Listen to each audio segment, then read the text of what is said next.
Durgapur city centre, সেখানে বিক্ষোভ দেখাচ্ছেন বিজেপি নেতা কর্মী সমর্থকরা। গণধর্ষণের প্রতিবাদ বিক্ষোভ, যে বিক্ষোভ কর্মসূচির অনুমতি ছিল না বলে পুলিশ যখন দাবি করে তখন বচসা শুরু হয়ে যায়।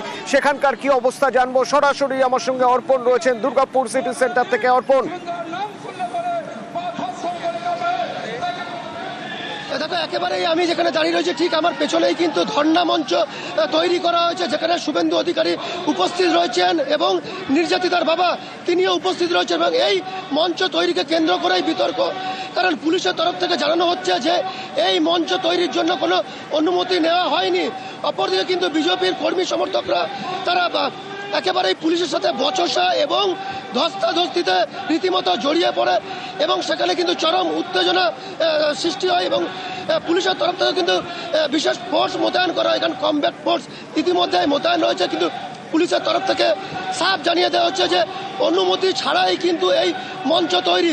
অবশেষে কিন্তু শুভেন্দু অধিকারী এই মঞ্চে পৌঁছায় এবং তিনি বক্তব্য রাখছেন এবং পুলিশ যথেষ্ট কিন্তু তৎপর রয়েছে, কারণ একেবারেই কিন্তু দেখা যাচ্ছে যে কমব্যাক ফোর্স এই গোটা এলাকাকে ঘিরে রেখেছে এবং এই নিয়েই কিন্তু পুলিশের সাথে কিন্তু বিজেপি কর্মী সমর্থক এবং বিধায়ক লক্ষণ গড়ুই বচসায় জড়িয়ে পড়ে এই অনুমতি বিতর্ক নিয়ে। এরপরেই কিন্তু ধস্তাধস্তি রীতিমতো, তারপরেই কিন্তু পরিস্থিতি উত্তপ্ত হতে থাকে এবং শুভেন্দু অধিকারী কিছুক্ষণের মধ্যেই কিন্তু এসে পৌঁছায় এবং তিনি ইতিমধ্যেই কিন্তু বক্তব্য রাখছেন এই মঞ্চে। অতনুদা,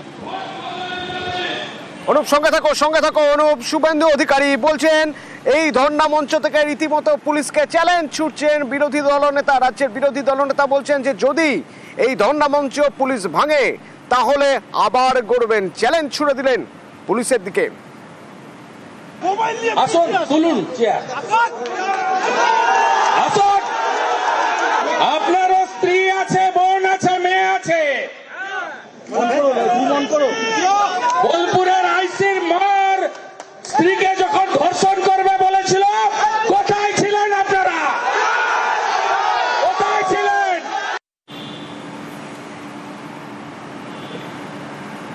এখানে রীতিমতো বিক্ষোভ দেখাচ্ছেন। সেখানে শুভেন্দু অধিকারী রয়েছেন লক্ষণ গড়ুই। ধমকাচ্ছে ডেকোরাসকে, ধমকাচ্ছে লাইট ব্যান্ডকে, ধমকাচ্ছে মাইক ব্যান্ডকে। কেস দেওয়া হবে, ব্যান্ডে করবেন না। আমরা বলেছি মানুষেরকে মিলিয়ে প্রোগ্রাম করছি। বাংলায় মানুষ তৃণমূলকে প্রত্যাখ্যান করেছে, তার পরিবর্তন চাইছে। দুর্গাপুর উন্নয়ন স্তব্ধ করে দেওয়া হয়েছে, দুর্গাপুর মানুষ রাস্তা নেমেছেন। সেই ভয়ে আতঙ্কিত হয়ে পুলিশকে দিয়ে আমাদের প্যান্ডেল ভাঙার চেষ্টা করছে, তীব্র বিরোধ করছি।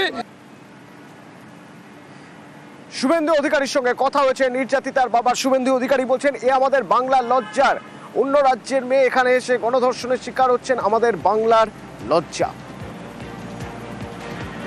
বিরোধী দলনেতা হিসেবে আমি আজকে সকালে এসেই প্রথম পরিবারের সঙ্গে মিলিত হয়েছি। ওনার পিতৃদেব কান্নায় ভেঙে পড়েছেন আমার কাছে, আমাদেরও কান্না আসছে যে বাংলা অতিথি দেব ভব। আমরা উড়িষ্যার একজন মেয়েকে এখানে সুরক্ষিত রাখতে পারলাম না। এটা বাঙালি হিসেবে আমিও ব্যক্তিগতভাবে আমরা লজ্জিত।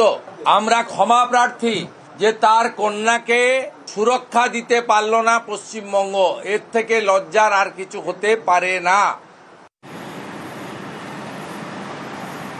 তৃণমূল নেতা অরূপ চক্রবর্তী আমার সঙ্গে ফোনে রয়েছেন।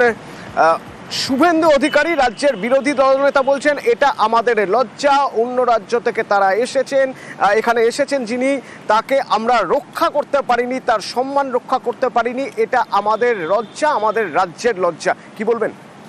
শুভেন্দু অধিকারী একটা প্যাথোলজিক্যাল লায়ার। ও গতকালকে ধর্ষকের মধ্যে ধর্ম খুঁজেছিল, একটা নির্দিষ্ট সম্প্রদায়ের কয়েকটা নাম সেটা পোস্ট করে বলেছিল এই সম্প্রদায়ের মানুষ ধর্ষক, আর বেছে বেছে কয়েকটা নাম বাদ দিয়েছিল অন্য সম্প্রদায়। এই শুভেন্দু অধিকারী হচ্ছে বাংলার লজ্জা। এই বাংলার লজ্জা বিজেপি, যারা অপরাজিতা বিলের মতো একটা প্রয়োজনীয় বিল, যেটা কিনা ধর্ষকের বিরুদ্ধে ছিল, যেটা ধর্ষককে ভয় ধরা প্রবৃত্তি কমাতো সমাজ থেকে, সেই বিলটাকে যারা আইন হতে দেয় না তারা আসলে বাংলা এবং দেশের লজ্জা। এই শুভেন্দু অধিকারী লজ্জা করানো রাজনীতি করতেও কখনো ধর্ষকের মধ্যে ধর্ম খোঁজে, কখনো ধর্ষকের মধ্যে দল খোঁজে। ধর্ষকই হয়। আজকের ঘটনা সারা ভারতকে চমকে দিয়েছে। ত্রিপুরায় 14 মাস ধর্ষণ করেছে, তারপর পালিয়ে গিয়েছিল, অন্য জায়গা থেকে তাকে গ্রেফতার করা হয়েছে। তো কোনো রাজনৈতিক দল তো বলছে না যে ওই পরিবারটা বিজেপি করতো, যে ধর্ষক সে বিজেপি। ধর্ষকের একটাই পরিচয়, সে ধর্ষক, তার জায়গা হবে ফাঁসির কাছে কিংবা জেলের পিছনে। শুভেন্দু অধিকারী বড় বড় বাতেলা মারার আগে জেনে নিক, উড়িষ্যা সরকারের প্রতিনিধিরা তারা এসে বলেছেন যে পুলিশের যে এখানে তদন্ত প্রক্রিয়া, সেই তদন্ত প্রক্রিয়া একদম যথাযথ, এবং এই তদন্ত প্রক্রিয়া উড়িষ্যা পুলিশ এবং উড়িষ্যা গভর্নমেন্টের অফিসিয়ালরা সন্তোষ প্রকাশ করেছেন। কারণ মমতা ব্যানার্জির প্রশাসন আইনের শাসন করে, মমতা ব্যানার্জির রাজত্বে যদি কোনো অপরাধ হয়, অপরাধীর জায়গা হবে জেলের ভেতরে। আর এই শুভেন্দু অধিকারী বড় বড় ডায়লগ মারবে, অপশন দিয়ে রাজনীতি করবে, আর অপরাধী সঙ্গীতে কাটতে রাখবে। সেটাই এদের চরিত্র। বাংলার মানুষ এদের চেনে বলেই বাংলার মানুষ বারবার এদের ছাড়ে রাখছে, তারা গালে সাপ করবে। ধন্যবাদ। গতকালই ঘটনার নিন্দা প্রকাশ করেছেন মুখ্যমন্ত্রী মমতা বন্দ্যোপাধ্যায় এবং পুলিশকে কড়া পদক্ষেপের নির্দেশ দিয়েছেন। বাংলায় আমরা জিরো টলারেবল, আমরা এখানে কোনো রকম টলারেট করি না।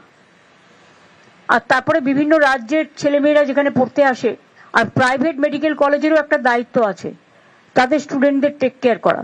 ঘটনাটা নিন্দনীয়, আমি ঘটনাকে সাপোর্ট করছি না, যে যেখানেই যেতে পারে তার অধিকার, কিন্তু সবার একটা, যারা হস্টেলে থাকে তাদের একটা সিস্টেম আছে, এবং আমি পুলিশকে বলেছি স্ট্রিনজেন্ট অ্যাকশন নিতে।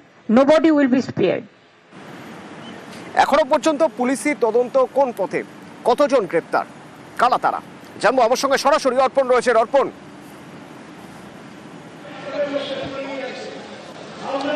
দেখো, একেবারেই কিন্তু এখনো পর্যন্ত পুলিশ 4 জনকে গ্রেপ্তার করেছে এই ঘটনায়, এবং যেটা জানা যাচ্ছে এই 4 জন স্থানীয় যে গ্রাম রয়েছে, অর্থাৎ একেবারেই যে আইকিউ সিটি মেডিকেল কলেজ হাসপাতাল, তার পাশেই বেশ কয়েকটি গ্রাম, সেই গ্রামেরই তারা বাসিন্দা, তারা সাধারণ স্থানীয়, এবং সেখান থেকেই কিন্তু পুলিশ প্রথমে 3 জনকে গ্রেপ্তার করে, তারপরে আরও 1 জনকে গ্রেপ্তার করে।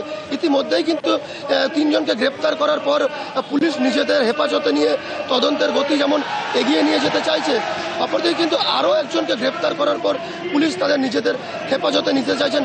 যদিও এখনো পর্যন্ত 1 জন এই ঘটনায় অধরা রয়েছেন, এবং নির্যাতিতার যে বন্ধু তাকে কিন্তু পুলিশ আটক করে জিজ্ঞাসাবাদ চালাচ্ছে।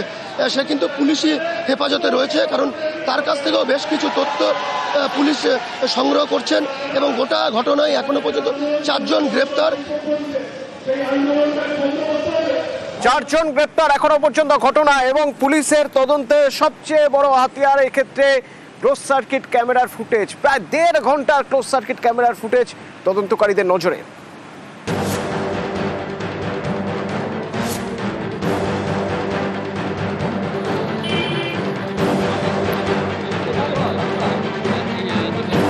পশ্চিম বর্ধমানের দুর্গাপুরে বেসরকারি মেডিকেল কলেজ।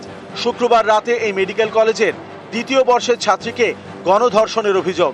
ছাত্রীর বাড়ি ওড়িশার জলেশ্বরে, থাকেন দুর্গাপুরে কলেজের হস্টেলে। হস্টেলের কাছে জঙ্গলে ডাক্তারি পড়ুয়াকে গণধর্ষণের অভিযোগ। এই ঘটনায় ছাত্রীর এক সহপাঠী এবং আরও 5 জনের বিরুদ্ধে দুর্গাপুর নিউ টাউনশিপ থানায় শনিবার গণধর্ষণের অভিযোগ দায়ের করা হয়। এরপরেই ধরপাকড় শুরু করে পুলিশ।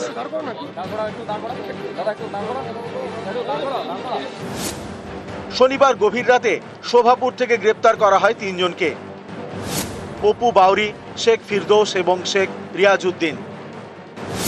ধৃতদের থেকে উদ্ধার হয়েছে ছাত্রীর মোবাইল ফোন।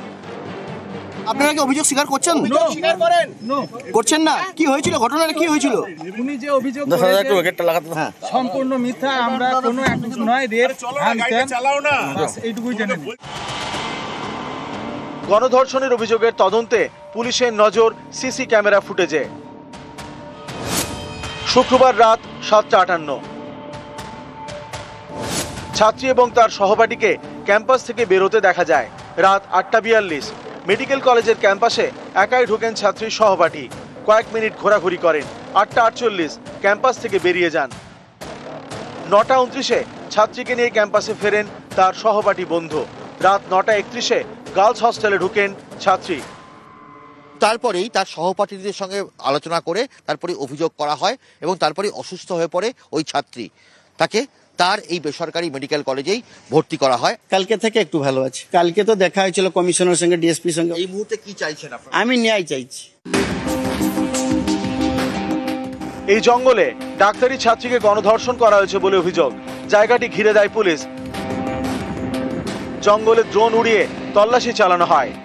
দুজন ফরেন্সিক বিশেষজ্ঞ তারা দুর্গাপুর শহর থেকে তারা এসেছেন এবং দেখতে পাচ্ছেন যে তারা একদম প্রত্যেকটা জায়গায় পুরো জরিপ করছেন। পুরো এলাকাটাকে কর্ডন করে রাখা হয়েছে এবং এই যে পরাণগঞ্জ যে জঙ্গল, সেই জঙ্গল সেখানে লেজার ম্যাপিং করা হচ্ছে এবং দেখা হচ্ছে যে কোথা থেকে কতটা দূরত্ব ছিল সেই সমস্ত দূরত্ব মাপা হচ্ছে এবং কোথাও কোনো রকম নমুনা রয়েছে কিনা সেদিনকার ঘটনার, সেই ঘটনার নমুনা রয়েছে কিনা সেই গোটা বিষয়টাও খতিয়ে দেখা হচ্ছে।